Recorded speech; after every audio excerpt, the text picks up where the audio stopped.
ಈ ಚಳುವಳಿಯ ಜಾಗಕ್ಕೆ ನಮ್ಮ ಮುಖ್ಯ ಕಾರ್ಯನಿರ್ವಾಹಕ ಅಧಿಕಾರಿಗಳು ಖುದ್ದಾಗಿ ಬಂದು ಇವರ ಸಮಸ್ಯೆಗಳನ್ನು ಈಗಾಗಲೇ ಆಲಿಸಿದ್ದಾರೆ. ಅದೇ ರೀತಿ ಬಹಳಷ್ಟು ಮುಖಂಡರು ಮತ್ತು ಜನಪ್ರತಿನಿಧಿಗಳು ಅವರು ಕೂಡ ಬಂದು ಸಮಸ್ಯೆಯನ್ನು ಕೇಳಿದ್ದಾರೆ. ಮೊನ್ನೆ 3 ದಿವಸದ ನಾನು ಸುಮಾರು 5-6 ಬಾರಿ ನಾನು ಈ ಒಂದು ಸಂಘಟನೆಯ ಏನು ಮುಖಂಡರನ್ನ ಭೇಟಿ ಮಾಡಿ ಇಲ್ಲಿಯ ಸಮಸ್ಯೆಗಳನ್ನ ನಮ್ಮ ಮುಖ್ಯ ಕಾರ್ಯನಿರ್ವಾಹಕ ಅಧಿಕಾರಿಗಳಿಗೆ ನಾನು ಮಂದಟ್ಟು ಮಾಡಿದ್ದೇನೆ. ಅದರ ಪ್ರಕಾರ ಮುಖ್ಯ ಕಾರ್ಯನಿರ್ವಾಹಕ ಅಧಿಕಾರಿಗಳು ಈಗಾಗಲೇ ಇಲ್ಲಿರ್ತಕ್ಕಂಥ ಇಂದಿನ ಇಒ ಅವರ ವಿಚಾರದಲ್ಲಿ ಸರ್ಕಾರಕ್ಕೆ ವರದಿಯನ್ನು ಈಗಾಗಲೇ ಸಲ್ಲಿಸಿದ್ದಾರೆ.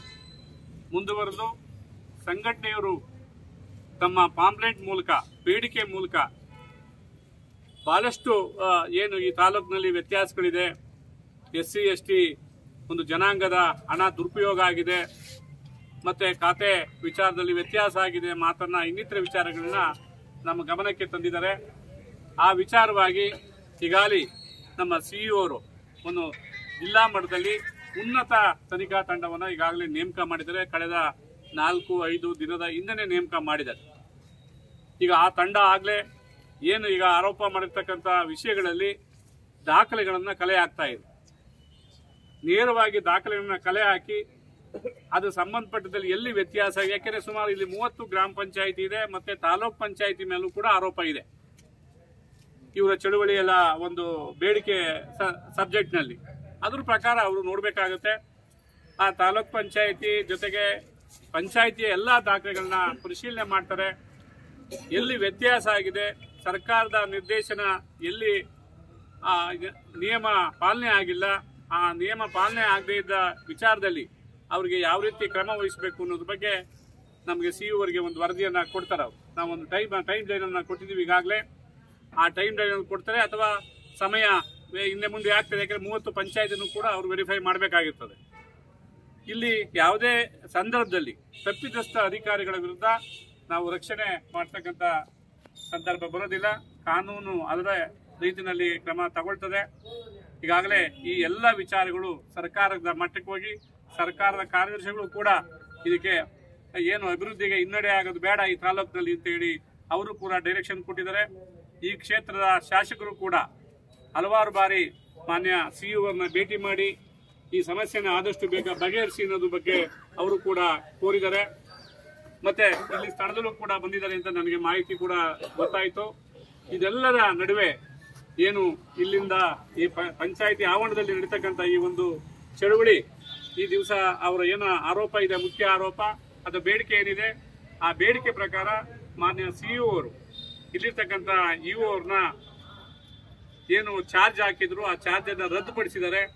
ಹೊಸದಾಗಿ ರವೀಂದ್ರ ಅಂತ ಅಸಿಸ್ಟೆಂಟ್ ಡೈರೆಕ್ಟರ್ ಇದ್ದಾರೆ, ಗ್ರಾಮೀಣ ಉದ್ಯೋಗ ತಾಲೂಕ್ ಪಂಚಾಯತಿ, ಅವರಿಗೆ ಚಾರ್ಜ್ ಅನ್ನ ಈಗಾಗಲೇ ವಹಿಸಿಕೊಂಡಿದ್ದಾರೆ. ಬೆಳಿಗ್ಗೆನೆ ಅವರು ಈ ಒಂದು EO ಕೆಲಸದಲ್ಲಿ ಕಾರ್ಯಪ್ರವೃತ್ತರಾಗಿದ್ದಾರೆ. ಯಾಕೆ ತನಿಖೆ ನಿಷ್ಪಕ್ಷಪಾತವಾಗಿ ನಡಿಬೇಕು ಅನ್ನೋದು ಒಂದು ಉದ್ದೇಶದಿಂದ ಅವ್ರನ್ನ ನಾವು ಇಲ್ಲ ಕೈ ಬಿಟ್ಟಿದ್ದೀವಿ, ಇಲ್ಲಿಂದ ಚಾರ್ಜ್ ಅನ್ನ ಕೈ ಬಿಟ್ಟಿದ್ದೀವಿ. ಮುಂದಿನ ದಿನಗಳಲ್ಲಿ ಈ ಲೋಪಗಳು ಒಂದೇ ಅಲ್ಲ, ಎಲ್ಲ ನಮ್ಮ ಸಾರ್ವಜನಿಕರು ಮತ್ತೆ ಸಂಘಟನೆ ಮುಖಂಡರಿಗೆ ನನ್ನ ಮನವಿ ಏನಂದ್ರೆ ಅಭಿವೃದ್ಧಿ ಕಡೆ ನಾವು ಚಿಂತನೆ ಮಾಡೋಣ. ಲೋಪಗಳು ನಡೆಯುವಾಗ ಎಡುತ್ತಾನೆ, ಸಣ್ಣ ಪುಟ್ಟ ವ್ಯತ್ಯಾಸಗಳಾಗ್ತದೆ. ಆದ್ರೆ ಅದೊಂದೇ ಕಾರಣದಿಂದ ನಾವು ಅಭಿವೃದ್ಧಿಗೆ ನಾವು ಎಲ್ಲ ಅಡ್ಡ ಬರೋದು ಬೇಡ. ಒಂದ್ ಕಡೆ ತನಿಖೆ ನಡೆಯಲಿ, ಒಂದ್ ಕಡೆ ಮುಂದಿನ ಅಭಿವೃದ್ಧಿನೂ ಕೂಡ ಆಗಲಿ ಅನ್ನೋದು ಒಂದು ಮನವಿಯನ್ನ ಎಲ್ಲ ನಮ್ಮ ದಲಿತ ಮುಖಂಡರಲ್ಲಿ ಮತ್ತು ಸಂಘಟನೆಯ ಮುಖಂಡರಲ್ಲಿ ನಾನು ಒಂದು ಕೇಳ್ಕೊಳ್ತಾ ಈ ಒಂದು ಚಳುವಳಿ ಶಾಂತ ರೀತಿಯಿಂದ ಬಹಳ ಮುಖ್ಯವಾಗಿ 16 ದಿವಸ ಈಗ ನಮಗೆಲ್ಲ ಒಂದ್ ಕಡೆ ಒತ್ತಡ ಇರ್ತದೆ ಅಧಿಕಾರಿಗಳಿಗೆ. ನಮ್ಮ CEO ನನಗೆ 6 ದಿವಸ ಇಲ್ಲಿ ಕಳಿಸಬೇಕಾದ್ರೆ ತಮಗೆ ಈ ಸಮಸ್ಯೆಯ ತೀವ್ರತೆ ಅರ್ಥ ಆಗ್ತದೆ. ನಮ್ಮ ಪೊಲೀಸ್ ಇಲಾಖೆ ಅಧಿಕಾರಿಗಳು ಮತ್ತೆ ನಮ್ಮ ಏನು ಮಾಧ್ಯಮ ಮಿತ್ರರು ಮತ್ತೆ ಸಾರ್ವಜನಿಕರು ಶಾಂತ ರೀತಿಯಿಂದ ಈ ಒಂದು ಚಳುವಳಿಯನ್ನ ಏನು ನಮ್ಮ ಗಾಂಧಿ ಮಾರ್ಗ ಅಂತ ನಾವು ಏನ್ ಹೇಳ್ತೀವಿ ಆ ರೀತಿ ಚಳುವಳಿಯನ್ನ ಮಾಡಿದ್ದಾರೆ. ಸರ್ಕಾರಕ್ಕೂ ಕೂಡ ಅವರ ಗಮನವನ್ನ ಸೆಳೆದಿದ್ದಾರೆ. ಆ ಒಂದು ಹೋರಾಟ ಅವರಿಗೆ ಸಫಲ ಆಗಿದೆ. ಅಂದ್ರೆ ಮುಂದಿನ ದಿನಗಳಲ್ಲಿ ಈಗಾಗಲೇ ಒಂದು ಬೇಡಿಕೆಯನ್ನ ಕೊಟ್ಟಿದ್ದಾರೆ ನನಗೆ, CEO ಅವ್ರ ಗಮನಕ್ಕೆ ತನ್ನಿ ಅಂತ ಹೇಳಿ.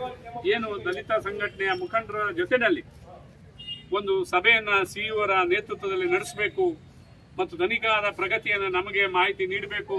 ತನಿಖಾ ತಂಡ ನಮ್ಮ ಮಾಹಿತಿಯನ್ನು ಕೂಡ ಪಡ್ಕೋಬೇಕು ಅನ್ನೋ ಒಂದು ಬೇಡಿಕೆಯನ್ನ ನಾನು ಅವರ ತನಿಖಾ ತಂಡಕ್ಕೆ ಸಿಇಒ ಮೂಲಕ ನಾನು ಹೇಳಕ್ಕೆ ಇಚ್ಛೆ ಪಡ್ತೇನೆ.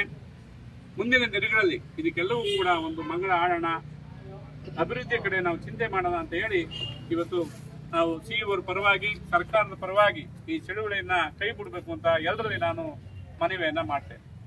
ಸರ್, ಸಾರ್ವಜನಿಕರಿಗೆ ಮತ್ತೆ ತಾವು ಒಂದು ಮಾತು ಹೇಳಿದ್ರೆ ಪ್ರಭಾರ ಆಗಿ ಬಂದಿದ್ರು ಅಂತ ಹೇಳ್ತಾ ಇದ್ದೀರಾ. ಒಬ್ಬ ಅಧಿಕಾರಿ ಪ್ರಭಾರ ಆಗಿ ಬಂದ್ಮೇಲೆ ಎಷ್ಟು ತಿಂಗಳು ಎಷ್ಟು ವರ್ಷ ಅವರು ಕಾಯಂ ವೃತ್ತಿಯಲ್ಲಿ ಇರ್ತಾರೆ ಸರ್? ಈಗ ಸರ್ಕಾರದ ಆದೇಶದ ಪ್ರಕಾರ ಸಿಇಒರಿಗೆ ಯಾವುದೇ ಹುದ್ದೆ ಖಾಲಿ ಆದಂತ ಸಂದರ್ಭದಲ್ಲಿ ಅವರಿಗೆ ಆ ಸರಿಸಮನಾದ ಹುದ್ದೆಗೆ ವ್ಯಕ್ತಿಯನ್ನ ನೇಮಕ ಮಾಡುವಂತ ಅಧಿಕಾರ ಸಿಇಒರಿಗಿದೆ.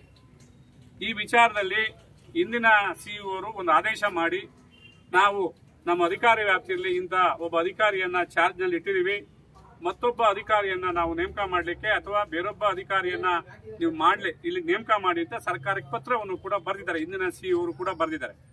ಒಂದು ಅವಧಿ ಇದೆ, ಒಂದು ಪರ್ಟಿಕ್ಯುಲರ್ ಟೈಮ್ ಇದೆ. ಆ ಟೈಮ್ ವರೆಗೂ ಮಾತ್ರ ಉಳಿಸ್ಕೊಳ್ಳೋಕೆ ಸಾಧ್ಯ. ತದನಂತರ ಕಂಟಿನ್ಯೂ ಮಾಡಲಿಕ್ಕೆ ಸರ್ಕಾರ ಡೈರೆಕ್ಷನ್ ಕೊಡಬೇಕು ಅಥವಾ ಖಾಲಿ ಇದ್ರೆ ಸರ್ಕಾರ ನೇಮಕಾತಿಯನ್ನು ಕೂಡ ಮಾಡಲಿಕ್ಕೆ ಅವಕಾಶ ಇದೆ. ಸರ್, ಈಗ 7-8 ವರ್ಷದಿಂದ ಇಲ್ಲಿ ನಡೆದಿರೋದೇನು?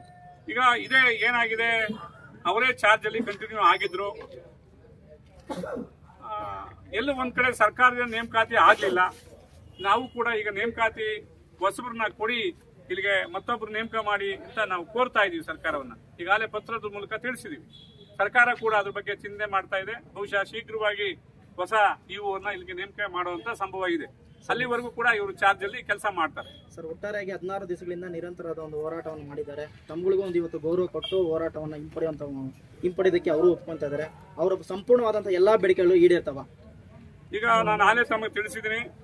ಈಗ ಒಂದು ಮುಖ್ಯ ಬೇಡಿಕೆ ಇವರನ್ನ ಕೈ ಬಿಡಬೇಕು, ಈ ಹುದ್ದೆಯಿಂದ ಅವ್ರನ್ನ ನಿಯೋಜನೆ ರದ್ದು ಮಾಡಬೇಕು ಅಂತ ಪ್ರಮುಖ ಬೇಡಿಕೆ ಆಗಿತ್ತು ಅವರಿಗೆ. ನಾನು 5-6 ದಿವಸ ಇಲ್ಲಿ ಬಂದು ಭೇಟಿ ಮಾಡಿದಾಗ ಅದ್ರ ಪ್ರಕಾರ ಸರ್ಕಾರ ತೀರ್ಮಾನ ತಗೊಂಡಿದೆ. ನಂತರ ಏನು ಈ ತಾಲೂಕಿನಲ್ಲಿ ವ್ಯತ್ಯಾಸಗಳು ಕಾಮಗಾರಿಗಳಾಗಿದೆ, SC/ST ಫಂಡ್ ನಲ್ಲಿ ದುರುಪಯೋಗ ಆಗಿದೆ ಅನ್ನೋ ವಿಚಾರವನ್ನ ಈಗಾಗಲೇ ತಾವು ಮಂದಟ್ಟು ಮಾಡಿ ಕಮಿಟಿ ನೇಮಕ ಮಾಡಿರೋದ್ರಿಂದ ಕಾನೂನು ಅದನ್ನ ಕೈಗೆ ನಿಲ್ಸಕ್ಕಾಗೋದಿಲ್ಲ, ಅದನ್ನ ಮುಂದುವರಿಯುತ್ತೆ. ಅವ್ರ ಮಾತೃ ಇಲಾಖೆಗೆ ಕಳಿಸುವಂತ ಕ್ರಮ ತಾವು ಕೈಗೊಳ್ತೀರಾ? ಇಲ್ಲ ಸರ್, ಮಾತೃ ಇಲಾಖೆ ಕಳಿಸೋ ಪ್ರಶ್ನೆ ಇಲ್ಲ. ಈಗ ಅವ್ರು ಏನಾಗಿದ್ದಾರೆ, ಅವ್ರಿಗೇನ್ ಸರ್ಕಾರದಿಂದ ನೇರವಾಗಿ ಅವ್ರು ಬಂದಂತ ಸಂದರ್ಭ ಇಲ್ಲ. ವರ್ಕಿಂಗ್ ಅರೇಂಜ್ಮೆಂಟ್ ಅಲ್ಲಿ ಕೆಲಸ ಮಾಡ್ತಾ ಇದ್ರು, ಪ್ರಭಾರದಲ್ಲಿ ಕೆಲಸ ಮಾಡ್ತಾ ಇದ್ರು. ಪ್ರಭಾರನ ರದ್ದು ಮಾಡಿದ್ವಿ ನಾವು. ಆದ್ರಿಂದ ಅವರು ಇಲ್ಲಿಗೆ ಈ ಪೋಸ್ಟ್ಗೆ ಅವಕಾಶ ಇಲ್ಲ. ಮತ್ತೆ ಈ ತಾಲೂಕಲ್ಲಿ ಬರೀ ಅವರು ಪಶುವೈದ್ಯ ಇಲಾಖೆಯಲ್ಲಿ ಅವ್ರು ಏನಿದ್ದಾರೆ ಮುಖ್ಯಸ್ಥರು ಅಲ್ಲಿ ಕೆಲಸ ಮಾಡಬಹುದು. ಈ ತಾಲೂಕಿನಲ್ಲಿ ಕಾರ್ಯನಿರ್ವಾಹಕ ಅಧಿಕಾರಿಯಾಗಿ ಮಾಡ್ಲಿಕ್ಕೆ ನಾವು ಅವಕಾಶ ಅದನ್ನ ವಾಪಸ್ ತಗೊಂಡಿದ್ವಿ.